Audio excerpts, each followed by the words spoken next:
me. Primarily, I asked for the opportunity to come in because I didn't want 6 years to go by before I had the chance to come in and update the board and some of your staff on the work that I've been doing generally.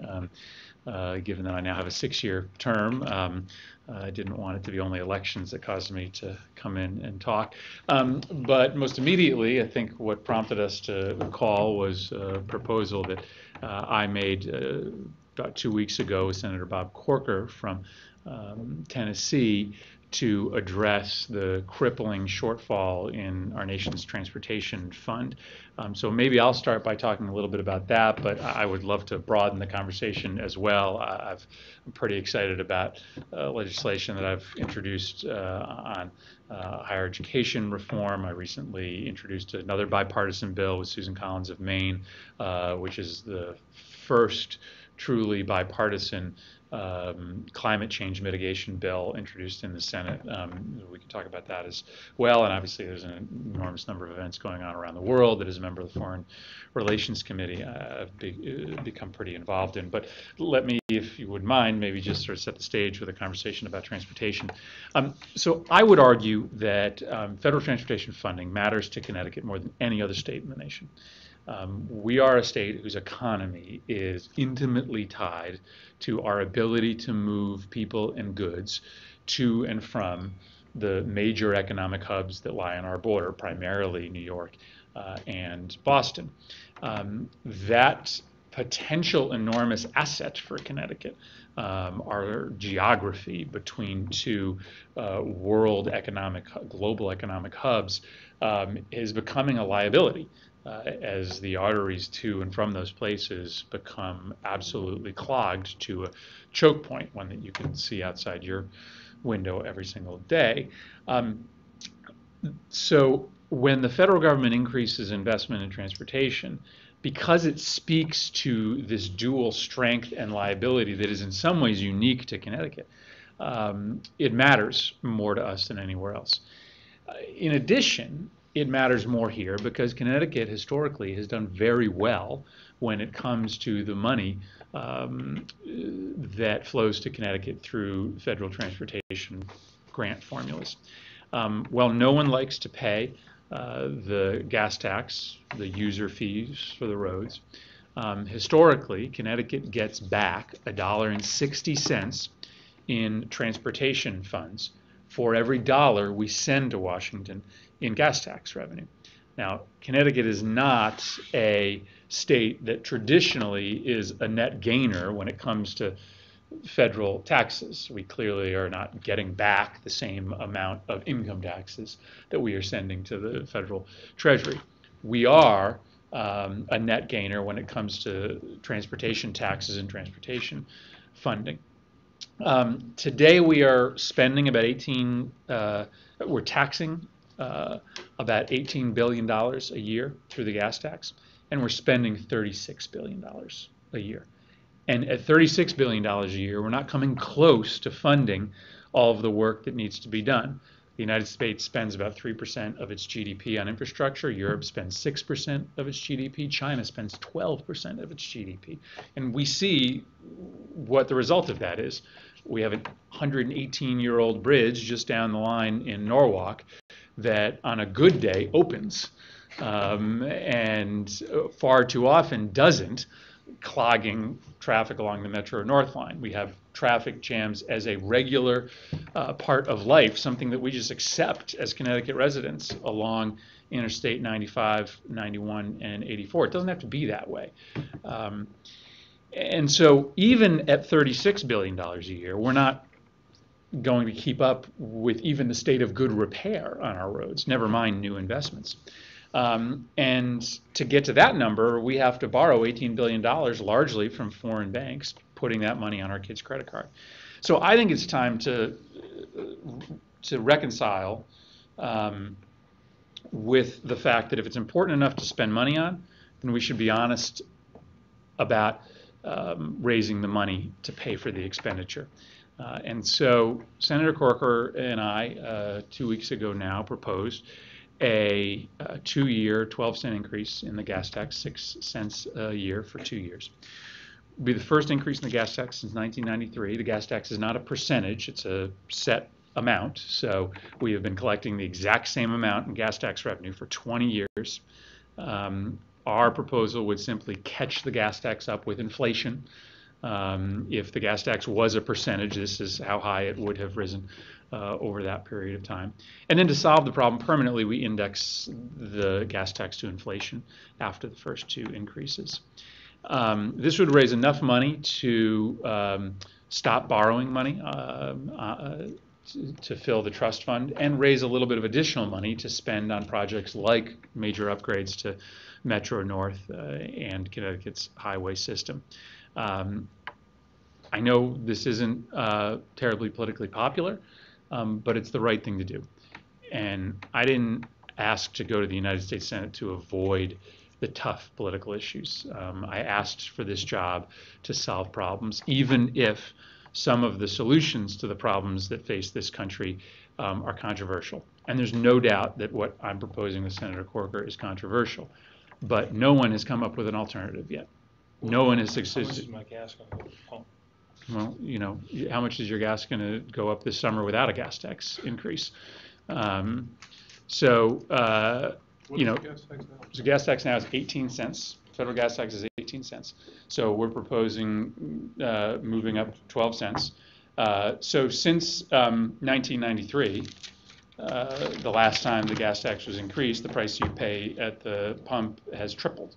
With no increase, right? With no increase to the gas tax, Okay. right? So the price of gas, all I'm saying, has much more to do with supply and demand and speculation on the commodity markets than it has to do with the taxes that you pay.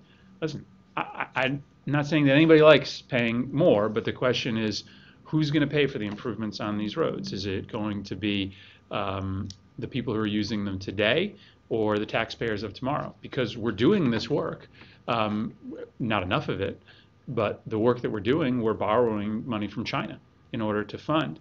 And we all agree that we need to spend money on this. So if we all agree that we need to spend money on it, why don't we be honest about coming up with the money to pay for it? So Can we just note, just for the record, because we are reporting this, the 18 cents federal gas tax, not state. and we have a very significant state tax as well. So that has to be sort of for Connecticut residents. That's an important point.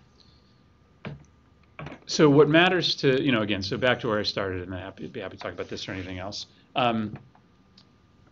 Connecticut's economy will rise or fall based on our network of roads and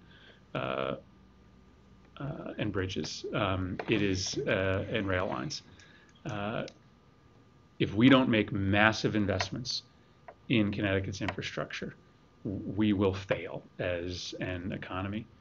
And specifically for cities like New Haven, the question is even more significant. The ability to reduce the transportation time from New Haven to New York by 15 to 20 minutes is the difference in thousands of jobs potentially being added to a city like New Haven. Bridgeport, it's even more transformational. Bridgeport, a 10-minute difference in transit time to New York City would cause major corporations and companies to look at Bridgeport as an option. They'd be the next Stanford, right? The only difference between Bridgeport and Stanford is the transit time to New York City. Can I ask one question about Sure. that? You talked about gas taxes, because I've seen this kind of thrown around a little bit, and we are seeing a diminishing number of miles driven every year in the United States. How efficient of a way is this to collect taxes when you see that number of miles people are driving every year diminishing and gas and fuel efficiency going up? So 20 years from now, the gas tax will not be an effective way to assess people for the use of the roads. I don't, exactly know what people will be driving, but it'll be something other than there will be a lot more people driving something other than a combustion engine based vehicle. And so this is a medium-term solution. And we do have to spend some time now studying what the alternatives are. There are lots of proposals to transfer our tax system over to one that assesses vehicle miles traveled, but there's no easy way to do that in a way that keeps people comfortable with the I level think that's of. what California's trying, and it's not Right, working right. because people are driving less miles. But for right now, this is the most likely way to keep our transportation fund solvent. It was important to do it, in a bipartisan manner to get Senator Corker, who's a pretty conservative Republican, to do it. I think is an acknowledgement that there is quiet agreement on both sides of the aisle that this needs to be done. It's just that no one was willing to break the ice. Because of the political explosiveness of this issue, no one was willing to come out and say that the emperor has no clothes, that we cannot sustain the current path of federal transportation funding policy. Something has to change. We are willing to look at any other options and support other options. None yet have been proposed that would fix this problem in a significant way. So the one criticism, I guess, of your proposal is the offset. Yep. The permanent tax breaks, corporate tax breaks. Basically, these people saying you're paying for two things with one pile of money. So how do you answer that? I mean, what's the rejoinder? I wish this weren't the case, but the majority of Republicans in the Senate and the House have signed this pledge to Grover Norquist and his taxpayers organization, in which they have promised to never vote for any piece of legislation that is a net tax increase. I think it's ridiculous that all of these Republicans have signed it, but that is the reality of the world in which we live in. And so what Senator Corker and I said was this: we think that in a broader conversation about tax reform, there are going to be a handful of tax credits and deductions that are going to survive. Chief amongst them, the research and development tax credit, which I think is actually a good public policy idea, and the ability for individuals to deduct the cost of their local and state taxes from their federal income taxes.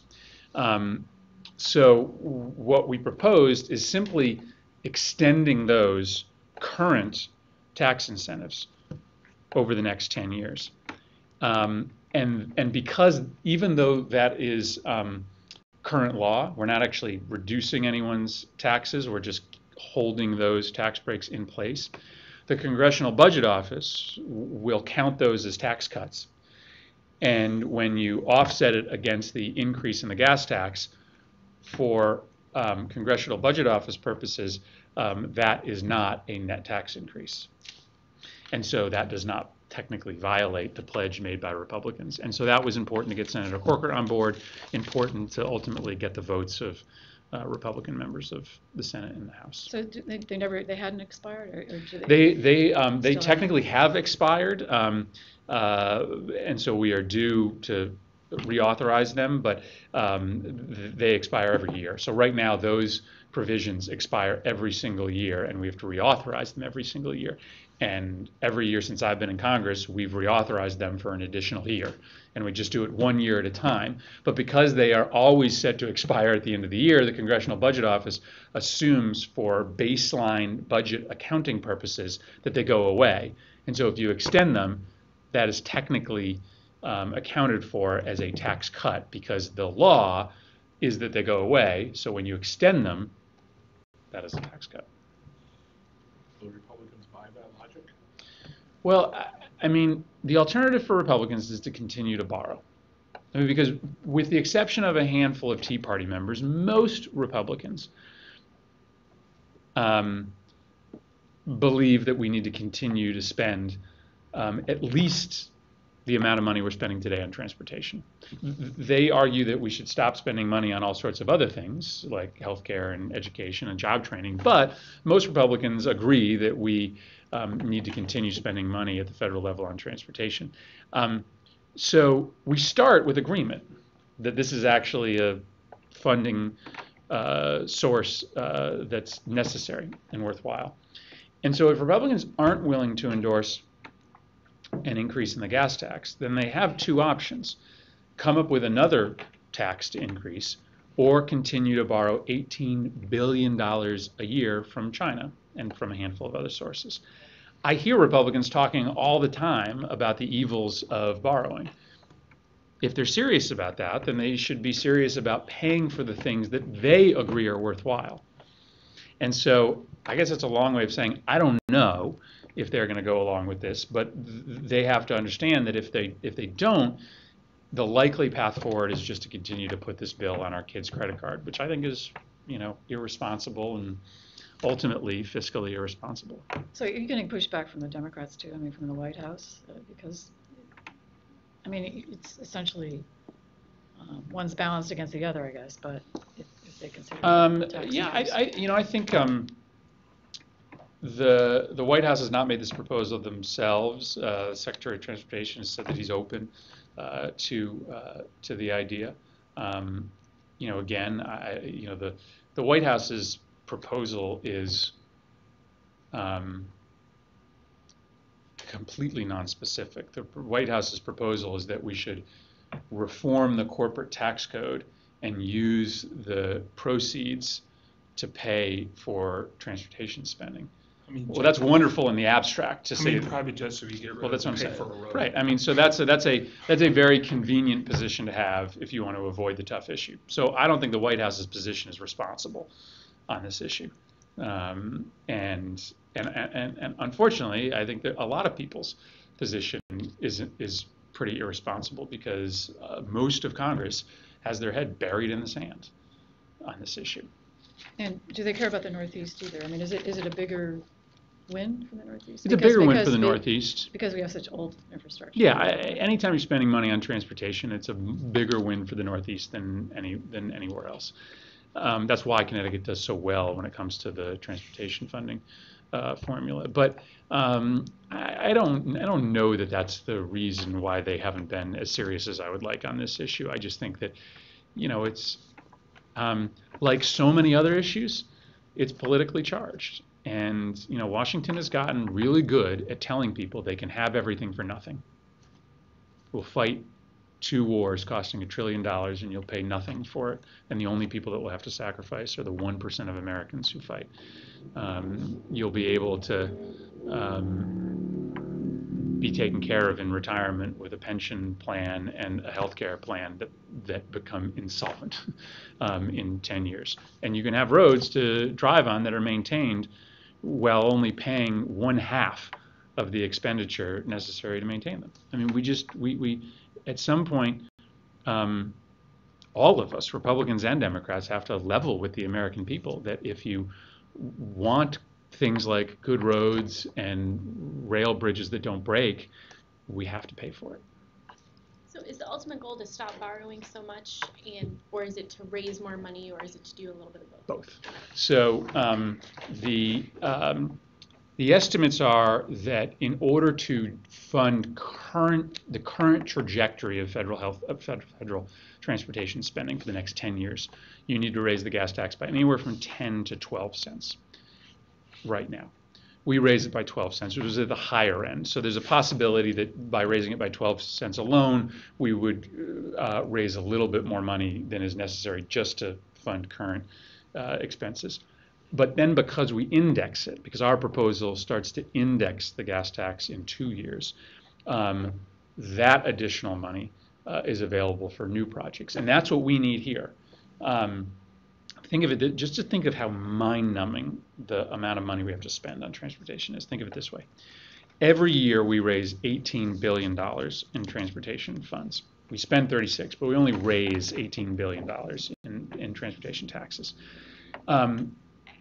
Simply to maintain the state of good repair on the Northeast Rail line, that's Boston to DC, just that one track from Boston to DC over the next 10 years is $50 billion. That's no new projects, no upgrades in service, nothing. Just to keep it running as is today, and that's an unpalatable prospect for most people who ride that rail line, current service. That is $50 billion in 10 years. For the entire transportation system, everything, every road, bridge, rail line, off-ramp, on-ramp, in the entire country, we raise $18 billion a year. you can see how far away we are from reality right now in this country. And so what we're proposing is a modest increase above what we're spending today, and even that will barely get us enough money to maintain the state of good repair, maybe do a few extra projects. And has there been any kind of, and this might be too early, but number crunching about how much money Connecticut could gain? No, I think. Well, that's not. I haven't done it, but it's pretty easy to do because you can, just take a look at how much money Connecticut has gotten and what indexing that to inflation would be. And again, Connecticut is, I'll just try to beat this horse to death, but it is really important to remember that Connecticut gets a lot more than it sends, because the net benefit of that to Connecticut is not just the improvements to our roads, it's all of the ancillary economic benefit of the people who get hired to do the work. And at the height of the recession, Connecticut had 1/3 of its construction industry out of work. So we have a lot of carpenters and operating engineers and laborers sitting on the sidelines of the economy. So this money coming back to Connecticut, much more than what we send, will create a lot of jobs as well. Just to be clear, if the gas tax is 30 cents a gallon, which it would be if this went through, right, over 2 years, Mm-hmm. then we would get back 36 cents for each 30 cents we pay in. So it varies. So it varies by year in terms of how much Connecticut gets. But if you look at the historical average of how much Connecticut gets on an annual basis versus how much we send, we get back 60% more than we send. And every year it's different. And to be frank, I think the last couple of years it's been a little bit lower, but we always get back, or I think almost universally get back more than we send. So we get 48 cents. And it stands to reason because Connecticut has such a highly concentrated set of federal infrastructure here. In a very small amount of space, we have three major interstate highways and a handful of others, and the nation's busiest rail line, and several very busy rail spurs, commuter spurs. So we have all of this federal infrastructure packed into a very small state. That's why, we tend to do pretty well by this formula. Senator, what have you heard from your constituents so far about this? There's a whole lot of news about this proposal really nationwide, Mm-hmm. but I haven't, I saw AAA weighed in on it, but I haven't really seen much reaction from folks. What's been your sense of that so far? I'll be honest, I get a mixed reaction. There has been an enormous amount of support from people who are sitting every day for an hour-and-a-half commute each way on 95 and desperately understand the need for investment. Huge support from construction workers who have been out of work. But then there are a lot of people who, just aren't interested in paying any more taxes anytime, anywhere. And that's the education campaign that I've got to do. I've got to explain to people the way that money is going to be spent, that, that money is going to all come back and more to Connecticut. It's going to be spent on incredibly worthwhile projects that speak to the economic need of the state. And so I understand that, people don't want to pay any additional taxes, but I think this is a worthwhile investment in the future of the state, and a long overdue one. I mean, it is important to remember that we have not increased the gas tax in 20 years. Is it that people don't want to pay more taxes or higher taxes, or is it that they feel that taxes will never go to what politicians promise? I think it's probably, if not equal parts, a little bit from both. Yeah, I mean, this is there's a crisis of faith in government today, and so any proposal where the government says they're going to do more is going to be met with enormous skepticism. So how do you guarantee that to the people? How do you sell that and guarantee to the people that should you raise the gas tax, that the money will indeed go for infrastructure? Well, it always has. So, well, I know different states have different practices on how they raise gas tax revenue and where they spend it. The federal government has always spent all of the money that we raise for transportation through the gas tax on transportation. And almost every dime of that comes directly back to your state with the decisions made locally. It's important to note that decisions are not made in Washington about where this money is spent, with small exceptions. The lion's share of the money gets sent to each state, and the decisions are made by your local state legislators and your governor on how that money is allocated. So there's not a federal bureaucracy deciding where this money is spent. It's the decisions are made at the local level. But here's also, I mean, so for 2 seconds, let's spend time on this question of why people are so distrustful of government. Part of the reason is the politicians have been lying all these years to people, and I don't mean lying in the traditional sense. Lying in the sense that we've been out there selling people on the idea that they can get everything and without having to sacrifice for it or pay for it. We've been operating government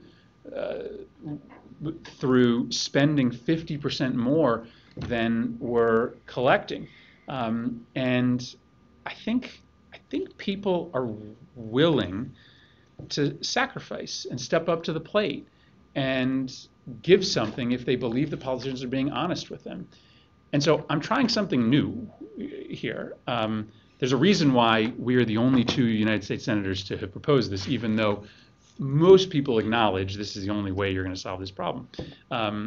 It's because it's hard, and it does involve really leveling with people about what is necessary to get something for your community. And my hope is that, by taking on these tough issues and being honest with my constituents, even when it involves delivering some bad news or some news that's difficult to hear, that will over time raise people's level of faith in government. I think people want to hear bad news when there's bad news. And we don't give our constituents enough credit. We only want to tell them the good. We only want to tell them the good news. So is the confusion, I mean, if the federal government, that money is actually spent on what it's designated for, the confusion with what happens at the state level, I mean, there's more than $1 billion probably that was supposed to be in transportation. This is over decades in Connecticut that didn't go to it because of recessions, because of other issues. I mean, is that the kind of feedback you get? They'll say to you, look, you're never spending on it, but it's really the state level funding. I'll be honest, I mean, that specific critique, I don't get that critique from people. I mean, when I'm talking to people, it's when people object to, my proposal, at the supermarket, it's normally just because they don't want to pay anything more in taxes, not because of the subtleties of, how Who's doing it? how the federal government spends money. But it is important to note that though a state can do whatever it wants with its own gas tax receipts, state governments have to spend every dime that they get from the federal government in transportation funds on But transportation. which transportation projects become their purview as long as they're transportation projects of that federal money? Exactly. Okay, so we give this money and we go and we give it to Daniel or Tom or John, whoever wins, right? And say, well, here's your money to go spend. I mean, how do we assure that rail line that takes 2 hours to get to, we're 70 miles from New York City, it takes 2 hours to get there on that rail line? I mean, it's just unacceptable. Yeah. It basically says that if you are going to go live in Connecticut and you may have a job or a business that takes you to New York 3 or 4 days a week, that you're limited to living in Fairfield County and really the bottom of the Fairfield County, which none of us can afford to live in. Yep. And if I want to go the other way, I'm really screwed. James knows that. Right. If we give them the same amount of money that we've been giving them, if the federal government gives Dan Malloy the same amount of money that it's been giving him for the last 4 years, he can't make any major improvements on the Metro North line without a massive increase in state taxes on top of it. Now you mentioned these the most busy commuter line in the country. You also have a federally subsidized train going through there, Amtrak, do they have any responsibility for upkeep of that? And where are they meeting or not meeting that responsibility? So Amtrak has an agreement with Metro North to share in the cost of the rail. It's Metro North's responsibility, along with the Connecticut DOT, to maintain the rail line. Amtrak pays a portion of the fee. The amount of money that Amtrak pays um, uh, is woefully under what is required. I'm trying to find the right way to say it. Amtrak and Metro North are in the process of negotiating a new agreement in which we believe Amtrak is going to be putting a lot more money to the maintenance. Here's the way to think about. So how do you get the money onto Metro North in order to make all the upgrades we need to make to move the transit time from New Haven from an hour 40 down to an hour I love, where's this hour 40 train? Because I want to get on 20. it. Well, you don't get an hour 40. I get an hour 40 every now and again. So how do you do that? 3 ways. A, you get serious about federal transportation funding, adopt my proposal with Senator Corker, increasing the amount of money that comes to Connecticut through the federal transportation fund. B, you renegotiate your agreement with Amtrak in order to make Amtrak pay their fair share for the maintenance. 3, Amtrak makes a commitment that it's going to take the $300 million in profit that it makes off of the Northeastern Rail Line. This is the only place that it makes profit, the Northeastern Rail Line. Every other part of the Amtrak system loses money. Take that $300 million in profit that it makes off the Northeastern Rail Line and keep it in the Northeast. Right now, that $300 million that are made in profit off of our tickets subsidizes all the losing rail lines all across the country. Amtrak, for the first time in its history, has proposed in its budget this year to keep that $300 million in the Northeast. Now, that's a different thing to get the Congress to agree to that because the rest of the country likes taking our money.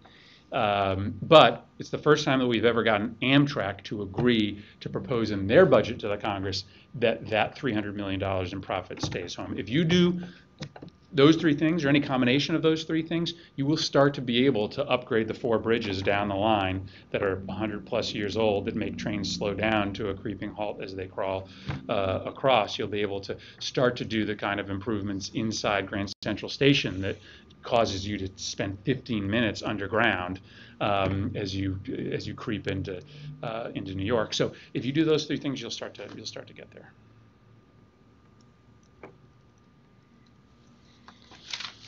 But none of those things are guaranteed. So I'm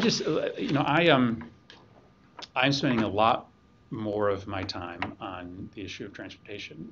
I worked on this issue when I was in the Congress representing Western Connecticut, but I'm spending a lot of my time working on this issue now because I am just absolutely convinced that Connecticut's economic future, and in particular the stretch of Connecticut from New Haven down to New York City, is wrapped up in our ability to get transportation funding right. And I'll just give you another anecdote. I was sitting with some of the growing tech community here, and we were talking about what are the barriers to growing the tech community in New Haven, and a bunch of folks talked about the lack of access to airports. Tweed's not running anything meaningful, and it's seen as too hard to get down in New York, and Bradley is perceived as a Hartford airport. We are building the New Haven to Hartford rail line, which will have connection service all the way up to Bradley.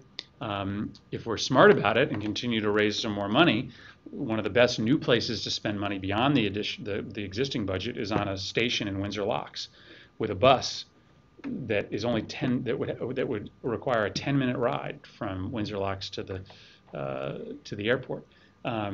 If you could start marketing that you can get on a train in New Haven and within an hour be sitting at maybe an hour and 10 minutes or an hour and 15 minutes, be sitting at a gate at Bradley, that is an enormous economic development opportunity for New Haven, an enormous marketing tool for companies that are a little reluctant to come to New Haven because they're not sure of what the access to air transport is. So it's not just about that line down to New York City. It's also for New Haven about building in a sensible way the line going north.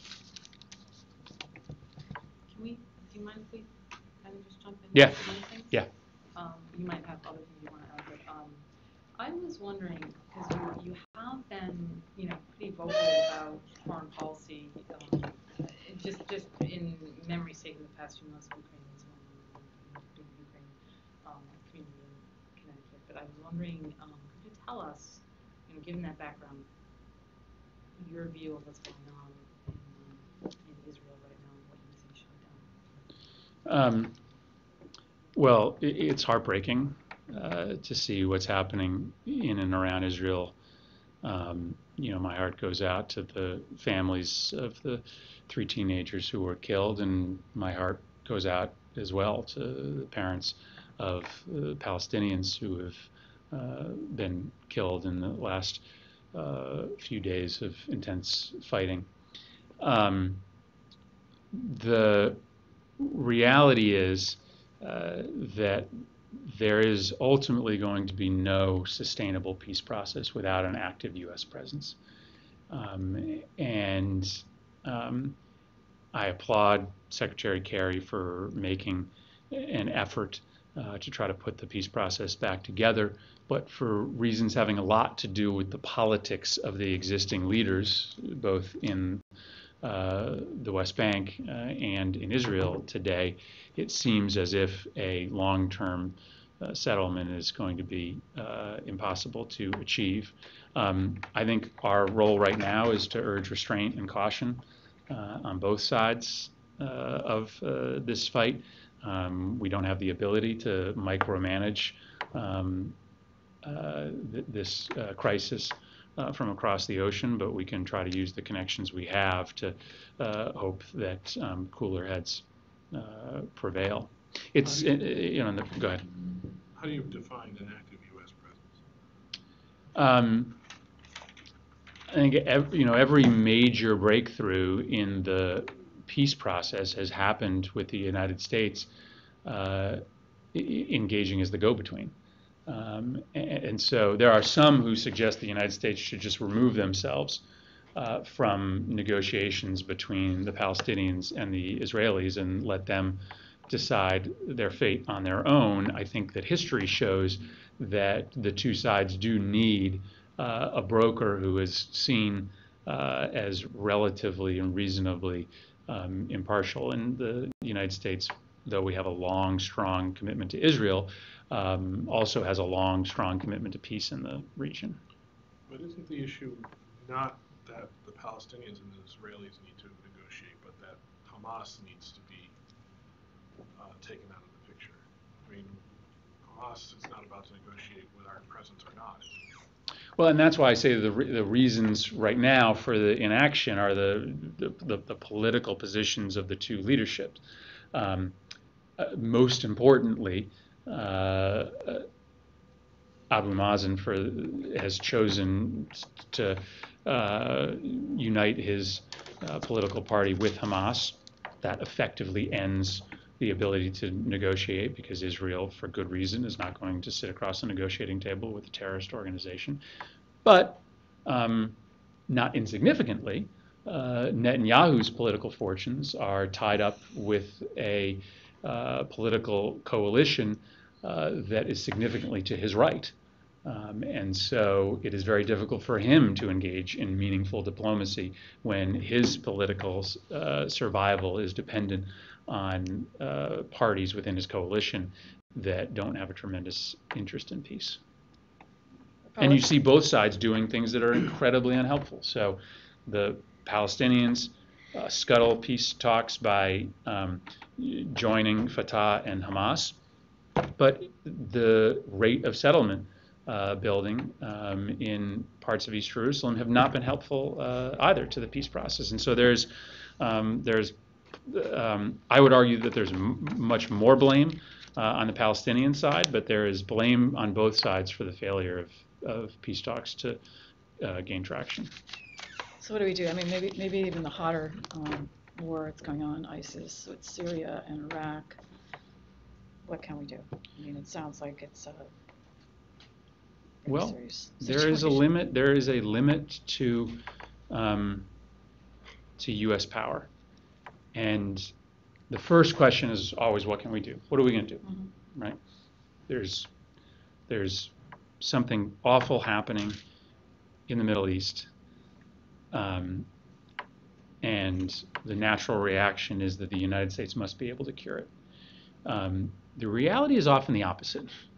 The reality history shows is that when the United States tries to intervene militarily in the Middle East, we make things worse, not better.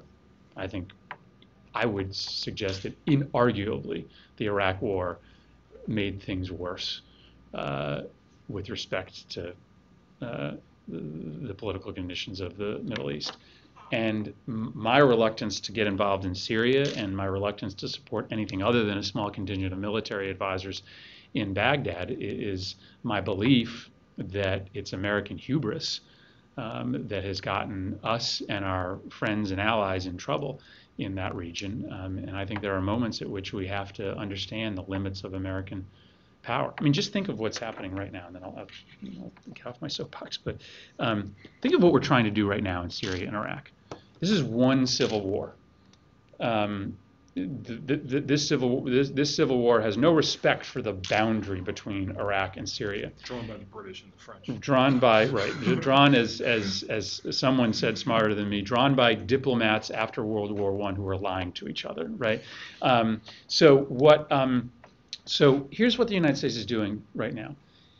On one side of the conflict, we have cast our lot with a Shiite Iranian proxy leader fighting a Sunni insurgency.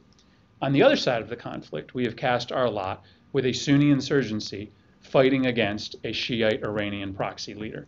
We are literally on both sides of the same fight right now. That is bad policy, even if you were good at figuring out how to use military force to affect political change in the Middle East. We've proven as a nation that we're pretty miserable at it. And we're still trying to be so nuanced as to support both sides of this war at the same time. I just think we've put ourselves in an impossible position. And our focus should be on using what is still rather significant economic, diplomatic, and political leverage, along with massive humanitarian assistance, rather than trying to use the blunt force of military power. Military advisors, I mean, we've seen this movie before. Listen, I think I am hopefully counted as one of the president's chief critics when it comes to military intervention in the Middle East. I was the first Democrat to oppose his plan to conduct a bombing campaign in Syria. So, I am as skeptical as anyone. But I don't believe that this is a rewrite of Vietnam. I think that this is a president who is defined by the principles he laid out in his speech at West Point. I think he's learned the lessons of history, and I don't have any worry that who's out of office in 2 years, though. Well, who's out of office in 2 years, right? But I think this is a commitment of months, not years. And I get people's skepticism. I think that this any new president can decide to change course and reinvade Iraq, regardless of whether there's 400 military advisors there or not. This president, I think, is sincere about this being a very limited engagement. And will you return to the U.S.? Mm-hmm. I want to talk about veterans, actually, Mm-hmm. and efforts that are. We have a lot of veterans just living on the streets, and as a veteran, I'm just going to be frank and say it. We have a lot of people who are here illegally living better with help from the government than our veterans, and I'm kind of wondering what we're going to do to help veterans who are homeless, who are struggling. Not only with health care, but with social problems, PTSD, and all the rest of that. Wonder where you stand on that. So I've made the issue of veterans homelessness one of the causes of my political career. When I came into office, I looked at a report that said every night there were 1,000 veterans living on the street in Connecticut, which is unconscionable. And so I brought a few years ago the head of veterans homelessness efforts at the VA to Connecticut to convene a conversation about how the federal VA was going to get more resources to Connecticut to take these veterans off the street. And I have since then pursued relentlessly funds to do just that. We are still a long way towards our goal of zero veterans homelessness in the state, but we have dramatically reduced the number of veterans who are living out on our streets, in large part, almost solely, because we have nearly quadrupled the number of veterans homelessness housing vouchers that Connecticut gets from the federal government. And that is an effort that I have led over the last 6 years. Now, the number has gone from 1,000 down to 600. 600 is still 600 too many. Concurrently, when I was a House member, I also rewrote the nation's supportive housing laws. Supportive housing, as you know, are the housing for people with disabilities and mental illness, many of which are veterans. A new report, I passed a law signed by President Bush to reform our federal supportive housing statutes. The latest report that just came out showed that we have quadrupled the number of supportive housing units built in the United States with federal dollars. And so that is of assistance to veterans as well. But we're still a long way from getting there. This disaster at the VA is still a long way from being cleaned up. I'm glad that we have a new VA secretary, but he needs more resources, and we are still having a hard time getting the Tea Party in the House to go along with the bipartisan bill that we passed almost unanimously in the Senate to put more resources into the VA, and we need that bill or some version of it to pass in order to finish cleaning up a lot of the problems that we've seen at the VA. So do you agree with the president on his approach, I guess, to all the tens of thousands of kids and I mean, sometimes mothers, but then end up on the border, and what's going on down at that? And I guess his focus is to strengthen the border again, and basically just have more judges to deal with and to send the kids back. I mean, there's other stories that basically say that's not going to happen. There's just not enough people to sort of deal with it. Right. So more kids will stay here. I mean, I know the ultimate goal is to actually have Immigration reform, but yeah. short of that. Yeah, well, I think we have to carefully adjudicate all of the kids who are on the border. It would be contrary to the spirit of this country to send children back to death in the kind of violent neighborhoods that some of them come from. And so I think we do have to assess individually where we're sending each one of these children back to. Some of them are not going back to parents. Some of them are going back to neighborhoods with epidemic levels of violence. And so I do think we have to have some level of compassion when deciding which kids we send back and which kids stay here. And we need resources. And again, we can't get a wing of the House of Representatives to agree to the president's emergency proposal, but there's no way to do these assessments without those resources. And the law states that we cannot immediately return these kids to Central American countries. We don't have the similar arrangement with Central American countries that we have with Mexico, and so we are required to detain these kids and go through some process of adjudication. So everybody at some point has to recognize what the actual law states and allocate the resources to carry out the letter of the law. But of course, this is just a much broader advertisement for comprehensive immigration reform. What the uncertainty of our existing law is what is allowed for these unscrupulous coyotes to make the claim in Central America that if you send your kids to the United States, they'll be able to stay. Because there is great uncertainty about what our law is today. Once we pass comprehensive immigration reform, then the law of the United States will be clear, and I think you will see less parents who are willing to send their kids to a border that will, A, be more secure, and to a country that has made it clear who is allowed to stay and who isn't allowed to stay. Just a little after 3:15. Okay.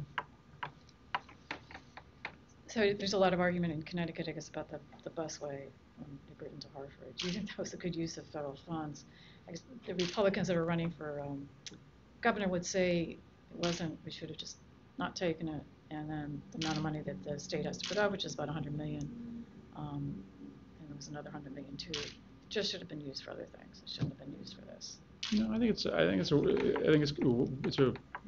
will prove to be a worthwhile expenditure. I know much of the attention is on the congestion on the shoreline, but there is, as someone who has made that commute for the last 15 years, there is pretty awful congestion along that stretch of highway as well.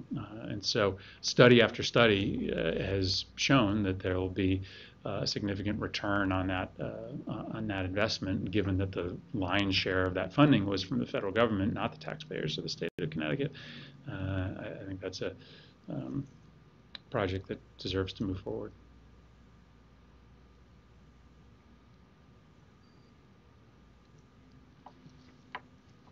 Anyone else? How much time do we have? Is Do one more topic?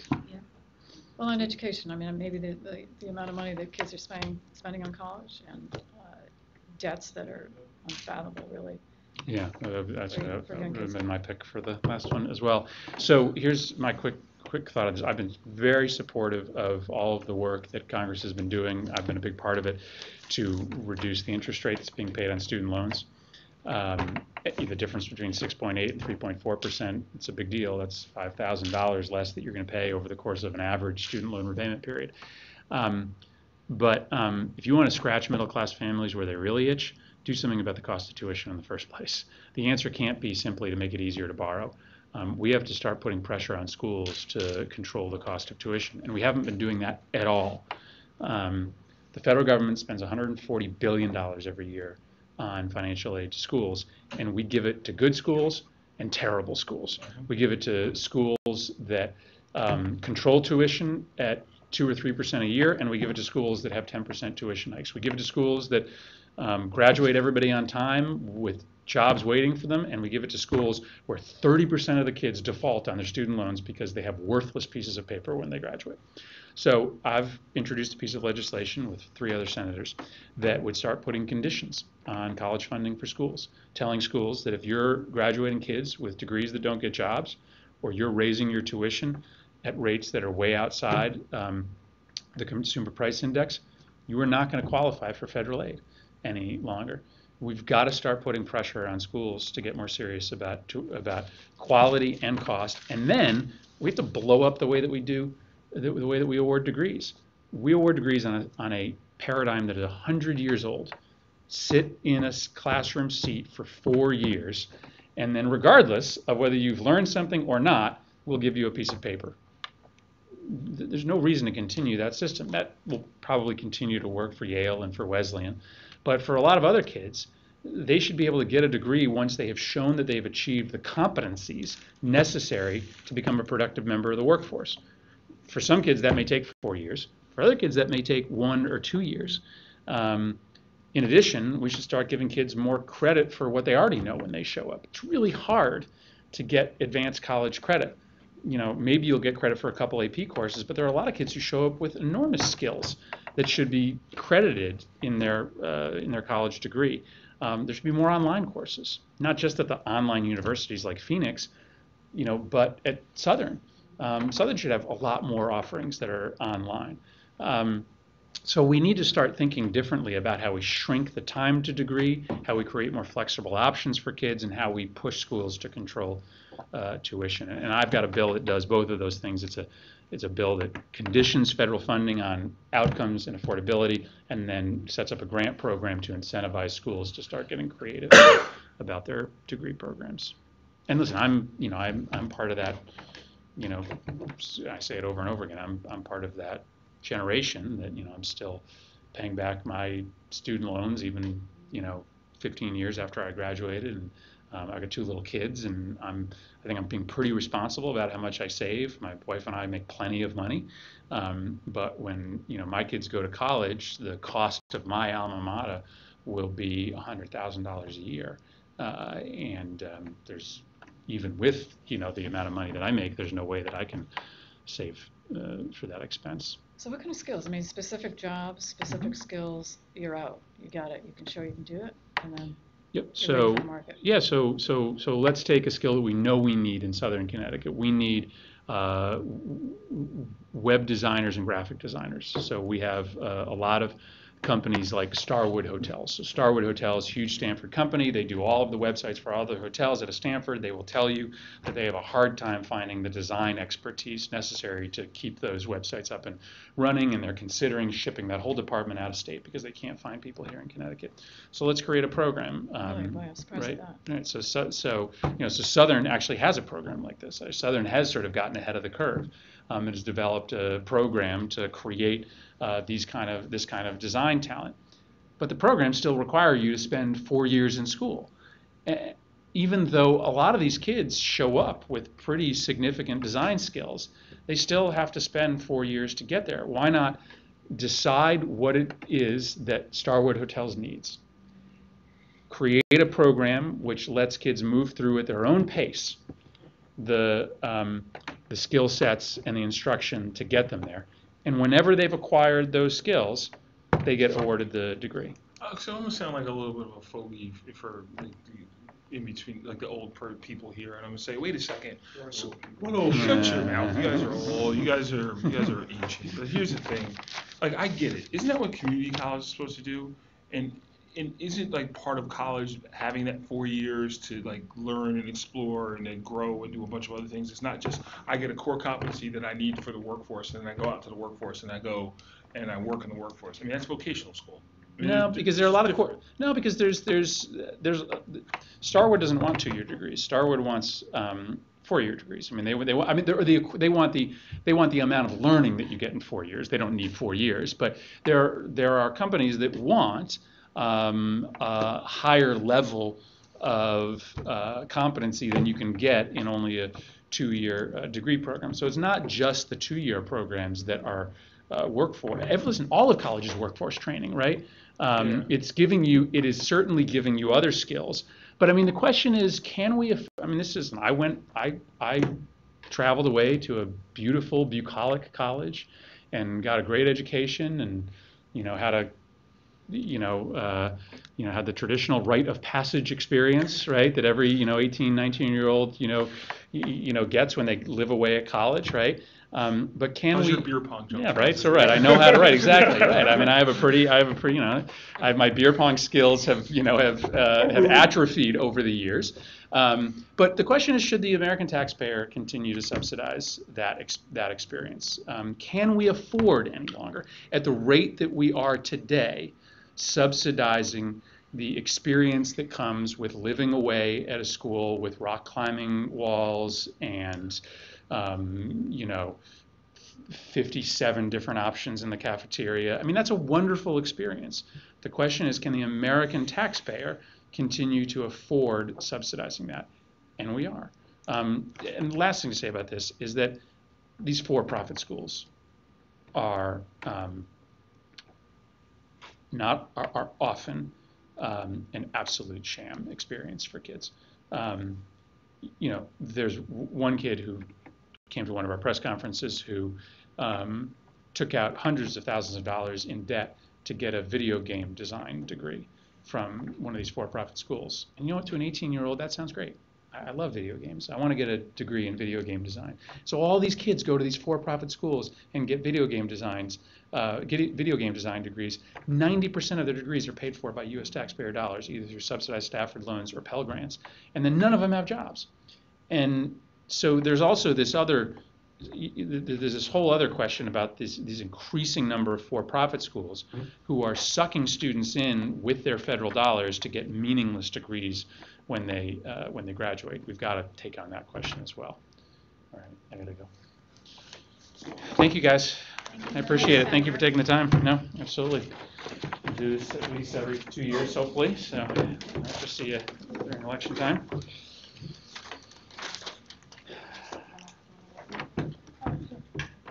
Thank you for your help. I appreciate it. Appreciate your time. Yeah, good to see you. Bye, everybody.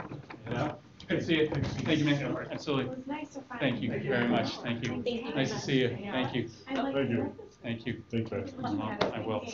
Yeah, no, like I said, we're making progress on the homelessness piece, but, My husband's very disturbed with some of but still, I think 600 is still 600. Yeah, it's materials that are interesting, half a century. Yeah, it's just, It was cool, yeah. Close the door. The door might be, it's extremely. And these kids coming back. Oh, yeah. It's a year, or sometimes a year or so before, whatever, is the lasting effect of it. Absolutely.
No idea.